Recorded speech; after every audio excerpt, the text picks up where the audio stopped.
तुमची ओळख सांगा, तुम्ही काय करता ते सांगा, तुम्हाला रिझल्ट कसा आहे ते. माझे नाव समाधान बोलते.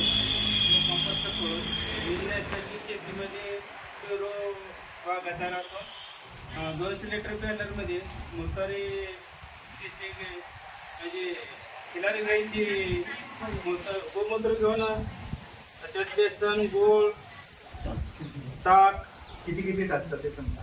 बेसन 10 किलो जरा थांबा ना थोडं. गोळ काळा गोळ काळा गोळ 10 किलो परत आपण हरभऱ्याची डाळ मटकी असं सुरू करून एक 10 ते 12 दिवस भिजवून ठेवतोय. नंतर तिथनं गाळून रिझल्ट कसा आहे ते सांगा. सगळ्यांना सांगा म्हणजे तुमचे लोक आता या पर्यंत लागतोय 250 ते 300 ग्रामचं स्प्रेअरीमुळं 350 ते 400 ग्रामचं होतं. त्यामुळे या पाणी त्यामुळे जरा ते इकडे केली पण रिझल्ट नैसर्गिक शेती म्हणजे ह्याचं चांगलं आहे. काय वाजवा सर.